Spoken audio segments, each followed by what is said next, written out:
Habang papalapit ang undas, asahan na raw ang pagtaas ng presyo ng kandila. Mataas kasi ang demand at naghahabol pa ng supply ang mga gumagawa ng kandila. Para bigyan ng mukha ang balita, Mobile Journal, Merimon Reyes. Ilang gabi na lang gugunitain na ang araw ng mga yumao. At hindi lang bulaklak ang bitbit ng mga bibisita sa sementeryo, kundi pati mga kandila. Libu-libong kandila na ang nabuot lumabas ngayong buwan mula sa Domros Candle Manufacturing ng Caloocan, isang paggawaan ng kandila na 58 years nang nag-ooperate. Kwento nila, unang linggo pa lang daw ng Oktubre nitong taon, namamakyaw na ang mga customer at reseller clients nila. Yun nga lang, naging pahirapan ang pag-supply ng kandila. Ito pong dumating na bagyo, naantala po yung mga deliveries po namin na hold po. Hindi rin po makarating yung mga customers namin. And syempre, may mga kandila din po kami na hindi na-produce kasi sa lamig na hangin. Pero ngayon na maayos-ayos na ang panahon, double time sila sa paggawa ng kandila para mahabol ang demand. Ang sister rito, syempre una-una sa lahat, magpapatunaw muna ng wax dito. So syempre iba-iba yan, ito kulay pula ito. Pagkatapos nung ibubuhos na siya, pwedeng dito sa container, yung mga sinasabi nakabaso.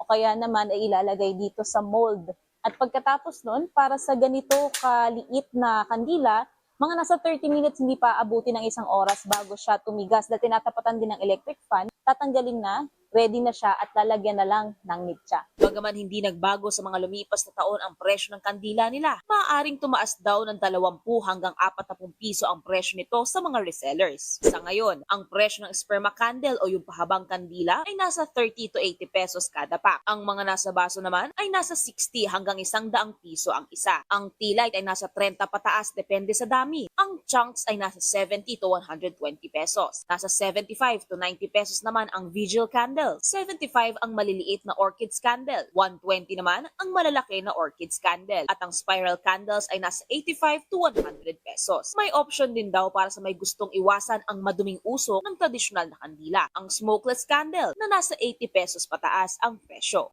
Ang kagandahan po dito kasi po sa mga sementeryos o kaya sa mga may musileo po, yung nangingitim po yung mga dingding. Ito po hindi po siya nangingitim yung baso and tumatagal po siya ng 90 hours. Hindi po siya makalat. Ang pagsindi ng kandila ay para raw sa mapayapang pagtawid ng mga yumao sa paraiso. Pero bukod sa mga ito, hindi raw dapat kinakalimutan ang pagdarasal para sa kanila. Mobile journalist Merimon Reyes po, hatid ang mukha ng balita.